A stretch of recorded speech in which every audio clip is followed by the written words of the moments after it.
ശാകുന്തളമാണ് നമുക്ക് BA English literature, BA classical ലിറ്ററേച്ചറിൽ നമുക്ക് എന്താണ് അഭിജ്ഞാന ശാകുന്തളമാണ് മെയിൻ ആയിട്ടുള്ളത്.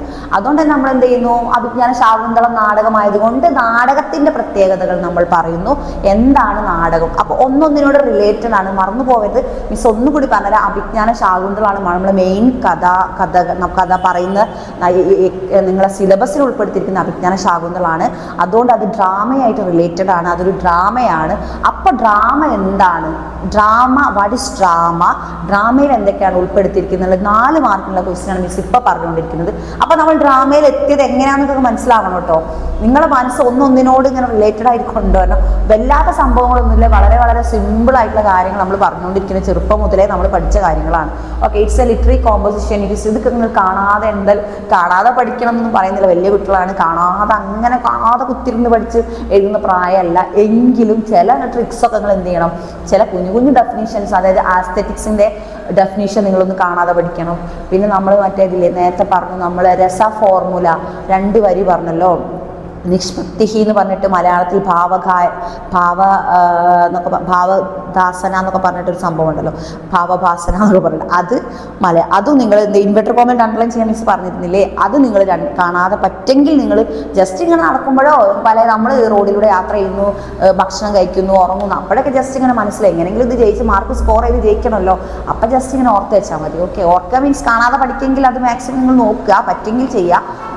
അപ്പോൾ അത് ഓർത്ത് വെക്കുക എന്ന് പറയാം. അപ്പോൾ ഇതും അതേപോലെയാണ് മിസ് പറയും. It's a literary composition is usually tell story through ഡയലോഗ്സിലൂടെ മുന്നോട്ട് പോകുന്ന ഒരു സംഭവമാണ് നാടകം. ദെൻ ജസ്റ്റേഴ്സ് മൂവ്മെൻറ്റ്, നമ്മുടെ ബോഡി മൂവ്മെൻറ്റിലൂടെ പോകുന്നു. ആൻഡ് ഫേഷ്യൽ എക്സ്പ്രഷൻ ആണ് ഇമ്പോർട്ടൻറ്റ് ഒരു നാടകത്തിൽ. കാരണം അഭിജ്ഞാന ശാകുന്തളത്തിൽ ഇനി അത് നാടകമായി സ്റ്റേജിന് മുകളിൽ അരങ്ങേറുകയാണെങ്കിൽ അഭിജ്ഞാന ശാകുന്തളത്തിൽ അഭിനയിക്കുന്നത് ദുഷ്യന്തനായിരിക്കും രാജാവ്. ദുഷ്യന്തൻ രാജാവാണ്, രാജകുമാരി ആരായിരിക്കും? ശകുന്തള ആയിരിക്കും. പക്ഷേ ശകുന്തള കാട്ടിലായിരിക്കും. അതുകൊണ്ട് തന്നെ പക്ഷേ കാട്ടിലാണെങ്കിലും രാജകൊട്ടാരത്തിലാണെങ്കിലും ജസ്റ്റേഴ്സും ഫേഷ്യൽ എക്സ്പ്രഷൻസൊക്കെ കഥാപാത്രങ്ങൾ അത് ചെയ്തിരിക്കണം. അതാണല്ലോ നാടകം എന്ന് പറയുന്നത്. ഓക്കെ, ദെൻ ഫേഷ്യൽ എക്സ്പ്രഷൻ ഉണ്ടാവും, കാരണം കരയുന്നതുണ്ടാവും. ശകുന്തള ദുഷ്യന്തനെ കുറേ കാലത്തിന് ശേഷം കാണുമ്പോൾ കരയുന്നു. രാജകൊട്ടാരത്തിൽ ദുഷ്യന്തൻ വരും. മിസ്സാ ജസ്റ്റ് കഥ നേരത്തെ പറഞ്ഞത് ഓർക്കുന്നുണ്ടോ എന്ന് അറിയുന്നില്ല. നമ്മുടെ നാടകം അഭിജ്ഞാന ശാകുന്തളമാണ്. അതാണ് ഞാൻ മെയിനായിട്ട് നമ്മളിവിടെ പറയുന്നതും. ശകുന്തള രാജധാനിയിലേക്ക് വരുന്നു, ദുഷ്യന്തനുമായിട്ട് ഷൗട്ട് ചെയ്യുന്നു, നിന്നെ എനിക്കറിയില്ല, നീ ഏതാണ് സ്ത്രീയെ എന്നൊക്കെ പറഞ്ഞ് അപമാനിക്കുകയാണ് ശകുന്തളയെ. ഇതിപ്പോൾ നമ്മൾ ചെറുപ്പം മുതലേ നമ്മൾ പഠിച്ച കഥയാണ്. നമ്മൾ ശകുന്തളയെ അപമാനിക്കുന്നത്, ശകുന്തള അത് റിക്കവർ ചെയ്ത് തിരിച്ചങ്ങോട്ട് ദുഷ്യന്തനെ ഷൗട്ട് ചെയ്യുന്നതും, നിങ്ങളെക്കാൾ അഭിമാനം എനിക്കാണ്, എനിക്കുള്ളതിനേക്കാൾ അഭിമാനമൊന്നും നിങ്ങൾക്കില്ല, നിങ്ങൾ വെറും ഒരു സ്ത്രീകളെ നിങ്ങൾക്ക് ഇതിൽ എന്നൊക്കെ പറഞ്ഞിട്ട് സ്ത്രീകളുടെ, അതായത് ഇമ്പോർട്ടൻസ് ഓഫ് വുമൺസും അവിടെ ഇങ്ങനെ പരാമർശിക്കുന്നുണ്ട്. കാലഘട്ടത്തിലെ സ്ത്രീകളെ മുൻനിർത്തിയിട്ടും കൂടിയാണ് ഈ അഭിജ്ഞാന ശാകുന്തളം മുന്നോട്ട് പോകുന്നത്. അതൊക്കെ ക്വസ്റ്റ്യൻസ് നമുക്ക് ചെയ്യാം, വേണമെങ്കിൽ നമുക്ക് അതൊക്കെ മിസ് എഴുതി തരും. നോട്ടൊക്കെ നമ്മൾ വേറെ തന്നെ നിങ്ങൾക്ക് എഴുതിയിട്ട് നമ്മളെ ബാക്ക്ഗ്രൗണ്ടിൽ കാണിക്കും. അപ്പോൾ നിങ്ങൾക്ക് എഴുതിയെടുക്കാവുന്നതേ ഉള്ളൂ. ഇതിനോടനുബന്ധിച്ച് അസൈൻമെൻറ്റ് ഉണ്ട്, അതൊക്കെ നമ്മൾ എഴുതിത്തരും. അതൊക്കെ നിങ്ങൾക്ക് എഴുതിയെടുക്കാവുന്നതേ ഉള്ളൂ. കറക്റ്റ് എഴുതിയെടുത്താൽ മാത്രം മതി. നിങ്ങളത് കഷ്ടപ്പെട്ട് എന്ത് ചെയ്യണ്ട, കഷ്ടപ്പെട്ട് ഓരോ സ്ഥലത്ത് നിന്ന് എടുത്ത് നോക്കി എഴുതൊന്നും വേണ്ട. നമ്മളതൊക്കെ നമ്മൾ തരും. ഇനി നമ്മൾ പറഞ്ഞുകൊണ്ടിരിക്കുന്നത് ആ അഭിജ്ഞാന ശാകുന്തളം വെച്ചിട്ടാണ് നമ്മൾ ഡ്രാമ അവിടെ പറയുന്നത്. Okay, movement of facial expression and characters, dancers and costumes very important ഒരു ഫാക്ടറാണ് കോസ്റ്റ്യൂംസ് അല്ലേ. പ്രത്യേകിച്ചും ഈ അഭിജ്ഞാന ശാകുന്തളം പോലുള്ള നാടകങ്ങളൊക്കെ ചെയ്യുമ്പോൾ രാജകുമാരിക്ക് എന്തായാലും നല്ല അടിപൊളി ഡ്രസ്സുകൾ വേണം. രാജാവിന് ഇപ്പോൾ ജീൻസും ഷർട്ടും ഇട്ട് എന്ത് വരാൻ പാടില്ല. ഒരു രാജാവ് ജീൻസും ഷർട്ടും ഇട്ട് കൊട്ടാരത്തിൽ ഇതിലിരിക്കുന്നത് വളരെ എന്തായിരിക്കും, കോമഡി ആയിട്ട് വരും. അതുകൊണ്ട് എന്താണ് രാജാവ് ധരിക്കേണ്ടത് പടച്ചട്ട, അദ്ദേഹത്തിന് 2 ഭാഗത്തും അങ്ങനെയുള്ള സംഭവങ്ങളൊക്കെ നിങ്ങൾക്ക് അറിയാമായിരിക്കുമല്ലോ. കൂടുതൽ മിസ് എക്സ്പ്ലെയിൻ ചെയ്യുന്നില്ല. എന്ത് ചെയ്യണം? Costumes, then background music and stage settings അല്ലേ. സ്റ്റേജ് സെറ്റിങ്സിനാണ് very important. Stage setting background കോർ മ്യൂസിക്കുകളൊക്കെ വരും. പിന്നെന്ത് വരും? ബാക്ക്ഗ്രൗണ്ട് സോങ്സ് വരും, മ്യൂസിക് വരും, ഡാൻസേഴ്സ് വേണം, ഡാൻസ് കളിക്കുന്ന വേറെ തന്നെ ടീമിനെ കൊണ്ടുവരും, അവർക്ക് ഒരേപോലെ ഡ്രസ്സ് ഉണ്ടാവും. അങ്ങനെയുള്ള കുറേ കാര്യങ്ങൾ ഇൻക്ലൂഡഡ് ആണ് നമ്മുടെ ഡ്രാമയിൽ. ഓക്കെ, അപ്പോൾ അഭിജ്ഞാന ശാകുന്തളമാണ് നമ്മുടെ ഡ്രാമ, മറന്നു പോകരുത്. Then drama is a performing art in included playwright, actors, director, audience, costume and designers and makeup artist. അങ്ങനെ സോ മെനി തിങ്സ് ഇതിൽ ഇൻക്ലൂഡഡ് ആണ് അല്ലേ. മേക്കപ്പ് ആർട്ടിസ്റ്റ് വേണം.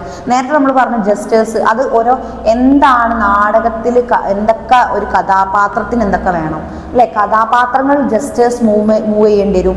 നേരെ ഇങ്ങനെ സ്റ്റഡി പോലെ നിന്നാൽ ചെയ്യില്ലല്ലോ. മൂവ് ചെയ്യേണ്ടി വരും, നടക്കേണ്ടി വരും, ഇരിക്കേണ്ടി വരും, ഡാൻസ് ചെയ്യേണ്ടി വരും. അങ്ങനെ കഥാപാത്രം പലതും ചെയ്യേണ്ടി വരും. അതേപോലെ തന്നെ ഇമ്പോർട്ടൻ്റ് ആണ്. ഡ്രാമ ഈസ് എ പെർഫോമിങ് ആർട്ടാണ്. അതൊരു പെർഫോമൻസ് ആണ് അല്ലേ. ഡ്രാമ ഇറ്റ്സ് എ ആർട്ടാണ്, കൂടാതെ അത് പെർഫോമൻസ് ആണ്. പിന്നെ നമുക്കറിയാം നാടകത്തിലൊക്കെ എത്രയോ ആളുകൾ, നമ്മൾ മോഹൻലാലൊക്കെ നാടകം ചെയ്യുന്ന ആളാണ്. അദ്ദേഹത്തിൻ്റെ നാടകമൊക്കെ ഇമ്പോർട്ടൻ്റ്. അതിപ്പോഴും അതിന് ആസ്വാദകർ ഇപ്പോഴും ഉണ്ട് നാടകത്തിന്. അഭിജ്ഞാന ശാകുന്തളമൊക്കെ ഇപ്പോഴും ശിവരാത്രി, കേരളത്തിൽ ശിവരാത്രി ഒക്കെ വെരി ഇമ്പോർട്ടൻ്റ് ആണ്. ശിവരാത്രിയൊക്കെ ഉണ്ടാകുമ്പോൾ ചില അരങ്ങുകളിൽ ഇപ്പോഴും പല വലിയ വലിയ ശിവരാത്രി സ്റ്റേജസിലൊക്കെ അഭിജ്ഞാന ശാകുന്തളം പോലെയുള്ള നാടകങ്ങൾ അരങ്ങേറുന്നുണ്ട്. ഈ ഒരു സിനിമ എത്രയോ തിരക്കഥാകൃത്തുകൾ, ഡയറക്ടേഴ്സൊക്കെ ഇത് അഭിജ്ഞാന ശാകുന്തളം എന്തായിട്ടുണ്ട്, സിനിമയായിട്ട് എടുത്തിട്ടുണ്ട്, ശകുന്തളയായിട്ട് അഭിനയിച്ചിട്ടുണ്ട്. നാടകവും സിനിമ ബേസ് മിക്സഡ് ആയിട്ട് എത്രയോ ആളുകൾ ഇത് യൂസ് ചെയ്തിട്ടുണ്ട്. ആ ഒരു ആർട്ടിനെ അത്ര നല്ല രീതിയിൽ നമ്മൾ മോഡിഫൈ ചെയ്തിട്ടും മോഡിഫൈ ചെയ്യാതെയും പല രൂപത്തിലും നമ്മളെ തിങ്കേഴ്സും അല്ലെങ്കിൽ ഫിലോസഫേഴ്സും അല്ലെങ്കിൽ എഴുത്തുകാർ പലരും പല രീതിയിലും അവതരിപ്പിച്ചിട്ടുണ്ട് അഭിജ്ഞാന ശാകുന്തളം. നിങ്ങൾക്കറിയാം മോഹൻലാലും പിന്നെ ഒരു നായയുടെ പേര് അവരും അഭിനയിച്ചൊരു അഭിജ്ഞാന ശാകുന്തളത്തിലെ ഒരു കൽപ്പനയാണ് അതിൽ തോഴിയായിട്ട് വരുന്നത് അല്ലേ. അപ്പോൾ അവൾ ഡയലോഗ് പറഞ്ഞു കൊടുക്കുന്നു, ഡയലോഗ് തെറ്റിക്കുന്നത് അല്ലേ. അതൊക്കെ ജസ്റ്റ് ഇപ്പോൾ ഓർത്താൽ എന്താണ് നല്ല രീതിയിൽ നല്ല രസമായിട്ട് നമുക്ക് എന്ത് ചെയ്യാം, അഭിജ്ഞാന ശാകുന്തളം എങ്ങനെയാണല്ലോ എന്നുള്ള ജസ്റ്റ് ഒരു ഓർമ്മ നിങ്ങൾക്ക് വരും. ഓക്കെ. അപ്പോൾ then drama is a performing art. It included playwright അല്ലേ. പ്ലേ റൈറ്റേഴ്സ് ഉണ്ടാവും. പ്ലേ റൈറ്റേഴ്സ് നാടക രചയിതാക്കൾ, അതിലൊരാളാണ് നമ്മുടെ കാളിദാസൻ.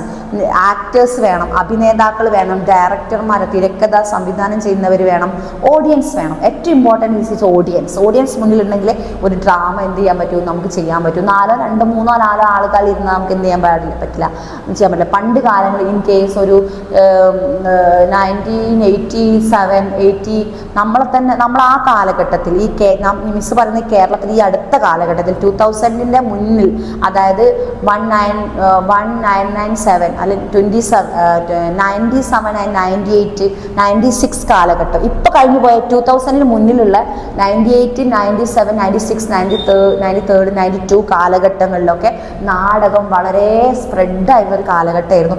ഇപ്പോഴത്തെ ന്യൂ ജനറേഷൻ നാടകത്തെ പറ്റി വല്ലാതെ അറിവുകളൊന്നുമില്ല. കാരണം നാടകം അത്ര വലിയ സ്പ്രെഡ് ആകുന്നില്ല. ആയാലും അത് കാണാൻ പണ്ടത്തെ നമ്മുടെ പാരമ്പര്യമായിട്ടുള്ള കലാകാരന്മാരാണത് കാണാൻ പോകുന്നത്. ന്യൂ ജനറേഷനിലുള്ള കുട്ടികളൊന്നും ഇപ്പോൾ പാടത്തൊക്കെ ഇരുന്ന് രാത്രി അർദ്ധരാത്രി നാടകം കാണാനിരിക്കുന്നത് ഇപ്പോൾ റെയറായിട്ടുള്ള കാര്യങ്ങളാണ്. അതിനുള്ള ഇപ്പോഴത്തെ സംസ്കാരം അല്ലെങ്കിൽ നമ്മുടെ കൾച്ചർ ഇപ്പോൾ അങ്ങോട്ടാണ് പോകുന്നത്. പുതിയ തലമുറയ്ക്ക് നാടകത്തിനോട് അത്ര എന്തില്ല, അങ്ങനെ ഇരുന്ന് കാണാനുള്ള. കാരണം അവർക്ക് ഫോണിലാണ് ഇപ്പോൾ എല്ലാം കാണുന്നതും കേൾക്കുന്നതും. നാടകം എന്നൊരു സംഭവമല്ല. അപ്പം കോമഡി സ്റ്റാറൊക്കെ ചിലപ്പോൾ നാടകത്തിൻ്റെ ആയിട്ട് വരുമ്പോൾ അതൊക്കെ നോക്കി ചിരിക്കുക, റീൽസ് കാണുമ്പോൾ ചിരിക്കുക എന്നല്ലാതെ ഒറിജിനൽ നാടകം സ്റ്റേജിൽ അരങ്ങേറുന്ന അഭിജ്ഞാന ശാകുന്തളത്തെ പോലെ നാടകങ്ങളൊന്നും കാണാൻ ഓഡിയൻസ് ഇപ്പം എന്തില്ല, കുറവായിരിക്കും. പക്ഷെ മിസ് പറഞ്ഞ കാലഘട്ടങ്ങളിൽ 92, 93, 94 അതായത് 2000-ന് മുമ്പ് ഇപ്പോൾ കഴിഞ്ഞു പോയ ഒരു ഏജിലൊക്കെ മിസ് എൻ്റെ ഒരു അഭിപ്രായത്തിൽ ഞാൻ കണ്ടിട്ടുണ്ട് കുറേ നാടകങ്ങൾ. എൻ്റെ കുട്ടിക്കാലത്ത് ഞാൻ കുറേ നാടകങ്ങൾ കണ്ടിട്ടുണ്ട്. ഉറക്കമൊഴി നമ്മൾ ശിവരാത്രി, ഹിന്ദുക്കൾ ഉറങ്ങാതിരിക്കുന്ന ചെറിയൊരു ആചാരമാണ് ശിവരാത്രി. ആ സമയത്ത് നമ്മൾ കണ്ട ഓർമ്മയുണ്ട് നാടകം. അതേപോലെ അഭിജ്ഞാന ശാകുന്തളത്തെ പറ്റി പറയുകയാണെങ്കിൽ അത് അഭിനയിക്കുന്ന പെർഫോമിംഗ് ആർട്ടാണെന്നാണ് പറയുന്നത്. ആക്ടേഴ്സ് വേണം, ഡയറക്ടേഴ്സ് വേണം, ഓഡിയൻസ് വേണം. ഓഡിയൻസ് ഈസ് ഇമ്പോർട്ടൻ്റ് അല്ലേ. ഓഡിയൻസ് ഇല്ലാതെ നമ്മളത് ചെയ്തിട്ട്, കാരണം വലിയ സിംഹാസനം, രാജകൊട്ടാരം, അതിനുള്ള കോസ്റ്റ്യൂംസ്, അതിനുള്ള സ്റ്റേജ് സെറ്റിങ്സ് ആണ് very important. Then costume designers വേണം അല്ലേ. ഡിസൈനേഴ്സ്, അത് ഡിസൈൻ ചെയ്യുന്ന ആളുകൾ, അവരുടെ ഓർമ്മ, അത് ഡിസൈൻ ചെയ്യണമെങ്കിൽ എത്രത്തോളം അവർ സാക്രിഫൈസ് ചെയ്യുന്നുണ്ടാവും എന്ന് പറയാൻ പറ്റും. നമ്മുടെ പാരമ്പര്യ കലാകാരന്മാരൊക്കെ ഇപ്പോൾ നമ്മൾ ടി വിയിലൊക്കെ ഇൻ്റർവ്യൂ ഒക്കെ കാണാറുണ്ട്. പഴയ നാടക അഭിനേതാക്കളെയൊക്കെ പറ്റി ഇൻ്റർവ്യൂ അതുപോലും കാണാൻ ആളുകളില്ല എന്നതാണ് സത്യം. അവരുടെ ഓർമ്മകൾ, അവർക്കുണ്ടായ അനുഭവം, KPSC എന്നൊക്കെ നിങ്ങൾ കേട്ടിട്ടുണ്ടാവും. KPSC KPSC നാടകം, KPSC ലളിത എന്ന് പറഞ്ഞ ആ ഒരു അഭിനേത്രി, ഈ സമയത്ത് ആ ഒരു അഭിനേത്രിയെ ഓർക്കാനും ഒരു എന്താ പറയുക ഒരു എന്താ പറയുക മനസ്സിലൊരു ഇത് കൊടുക്കാനും നമുക്ക് ഒരു വലിയൊരു നമസ്കാരം, വലിയൊരു ബിഗ് ഹാൻഡ്സ് ഹാറ്റ്സ് ഓഫ് എന്ന് തന്നെ പറയാം, അത് കൊടുക്കാനൊക്കെ നമ്മളിപ്പോൾ ഇത് പറയേണ്ട കാര്യം ഉണ്ടോ എന്ന് ചോദിച്ചാൽ, കാരണം നാടകം നമ്മുടെ കേരളത്തിൽ ഈ KPSC പോലെയുള്ള നാടക രചയിതാക്കളും അങ്ങനെയുള്ള ഒരു കലാസമിതികളും ഉണ്ടായിരുന്ന കാലഘട്ടം ഉണ്ടായിരുന്നു എന്നുള്ള തെളിവുകളാണ് അവരൊക്കെ.